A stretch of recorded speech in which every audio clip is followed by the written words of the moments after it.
କରୁଛନ୍ତି ତାପରେ ତମାନେ କହିବ ହେଲା। ଗୋଟିଏ ଅଟାଗୁଳା ଆଣିଲା କେତେଟି ଅଟାଗୁଳା? ଗୋଟିଏ। ଆକୁ ଆମେ ସାଇଜରେ ଗୋଲ କରିବା। କଣ କରିବା? ଗୋଲ କଲେ ହେଲା ଗୋଲ ହେଇଗଲା।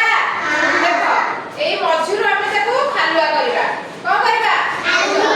ଖାଲୁଆ କଲେ ସମସ୍ତେ ଦେଖିବା ଖାଲୁଆ କରିକି ଗୋଟେ ସାଇଡରୁ ଟିକେ ଚେପଟା କରିଦେବା। କଣ କରିବା?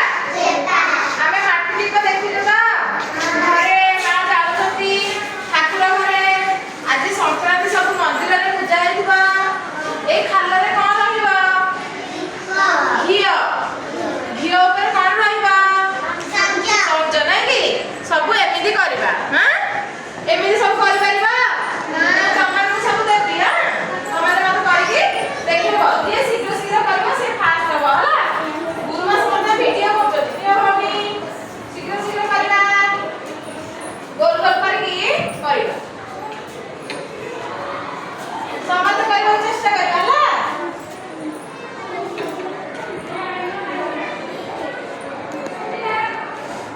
ସମସ୍ତେ କର। ଗୋଲ କର ପ୍ରଥମେ। ତାପରେ ଗୁରୁମା କେମିତି କରିଥିଲେ ମନେ ପକାଅ। କରିବା ଗୋଲ କରିବା। ଗୋଲ କର ଭାଇ କରିବା। ସମସ୍ତେ କର। ହାତରେ ହାତରେ ହାତରେ ସବୁ କରିବା। ତାପରେ ମୁଁ କଣ କରିଥିଲି କରିସାରିଲା ପରେ ଅଟା ମାରିଲେ ସବୁ ଜାଗା ଦାଗ ହବ।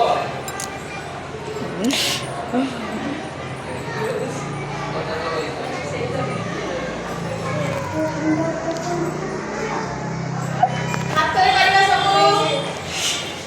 ହାତରେ କରିବା ହେଲା। ଟେବୁଲ ଉପରେ କିଏ କରିବେ?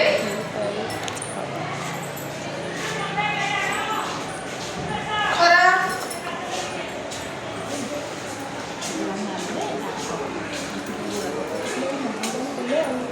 ହାତରେ କରିବା ହେଲା। ତାପରେ ମଝିରୁ କେମିତି କରିବା?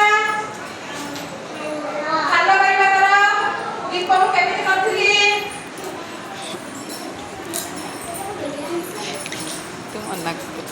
ଦେଖିବା ଏମିତି କରିଥିଲି ନା?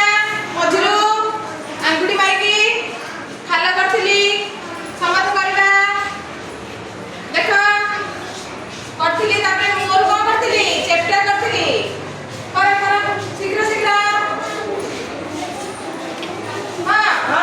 ତାପରେ ମୁହଁରୁ ଚେପ୍ଟା କର। ମୁହଁରୁ ଏଇଟା ଏବେ ଖାଲ କର। କରିକି ଚେପ୍ଟା କରୁଥିଲା ନାଇଁ କରିକି ଗୁରୁମା କରୁଛନ୍ତି ଭିଡିଓ କରୁଛନ୍ତି। ଦେଖ ଗୁରୁମାକୁ। ଭାଇମାନେ କରିବା। ବଢିଆ ହେଇଛି। ଦେଖେଇବ ଗୁରୁମା ଆସୁଛନ୍ତି। ଗୁରୁମା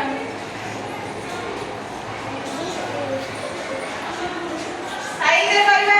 ଭାଇମାନେ କର। କରୁନା ଚେପ୍ଟା କରୁନା। ଚେପ୍ଟା କରିକି ଦେଖେଇବେ। ହଁ ଭାଇ ଏମିତି କରୁନ। ମୁହଁରୁ ଦୀପ କଲ। ହଁ ଏଇଟା ହେଇଗଲା। ହେଲା ବଢିଆ ହେଲା।